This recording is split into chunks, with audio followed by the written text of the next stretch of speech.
जय जगन्नाथ मु तमरैया जय जगन्नाथ मु शारदा आपण मानकु स्वागत करुछि मो यूट्यूब चैनल रे। आसंतु जानिबा सावित्री व्रत विषय रे।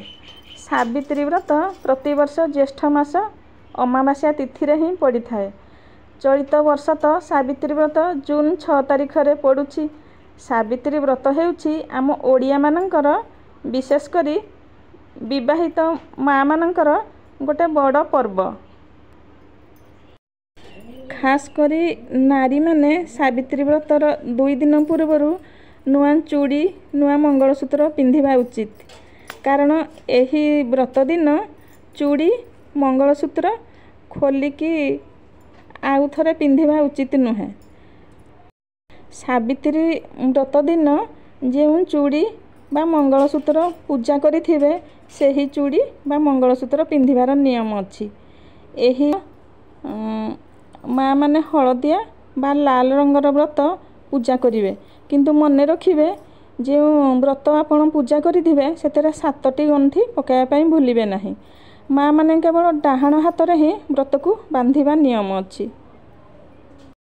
आमर गाँ गहली रे तो सावित्री माँकर मंदिर नाही। आपण चाहिले जगन्नाथ मंदिर हेउ बा लक्ष्मी माँकर मंदिर रे जाइकी सावित्री व्रत करि परिबे। आपण जेउठी भी पूजा करंतु ना काहेकि, किंतु बरगछ पाखरे टिके पूजा करले आपणक परिवार पूरा निरोग रे रहिबे।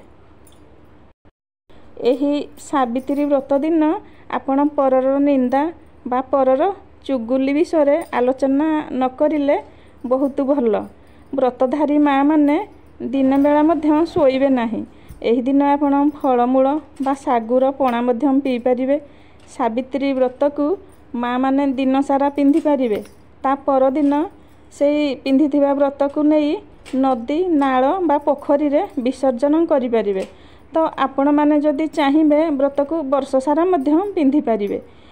एही व्रत दिन काहारी को कटु कथा कहिबे नाही। माँ सावित्री देवी को लक्ष्मी नारायण को और शिव पार्वती को मध्य स्मरण करी एही दिन आपण भलरे काटि परिबे। मने रखिबे एही दिन माँ माने कला रंगर वस्त्र न पिंधि लाल किंबा हलदिया रंगर वस्त्र पिंधिले मंगल हेबो। कारण कला रंग हेउछि नकारात्मकर प्रतीक, तेणु सावित्री व्रत दिन कला रंग ठारू दूरेई रुहंतु। एही सावित्री पूजा को माँ माने पूरा निष्ठार सहित पालन करंतु। आपण एही दिन पूजा करिथिबा गहना को मध्य अलगा काहाकू दान करिवे नाही। पूर्वरु तो सावित्री व्रत नियम 3 दिन उपास रहिबाकू पड़े। केही केही माँ माने मध्य एहा पालन करूचंती, किंतु आमर माँ माने बेसी गोटिए दिन एही व्रत को पालन करूचंती।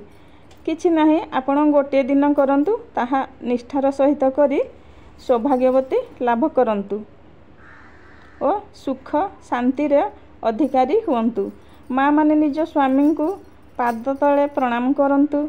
स्वामी को ठारू अह्य सुलक्षणीर आशीर्वाद भिक्षा ग्रहण करंतु। मु सावित्री व्रत विषय आपण मानक आगे किछि कहिछि, तेणु आपण मानकु जदि भल लागुछि निश्चय कमेंट बॉक्स रे जय माँ सावित्री लिखंतु। मो भिडियोटी भल लागिथिले आपण निश्चय लाइक सब्सक्राइब करने को भूलिबे नाही। रहुछि जय जगन्नाथ।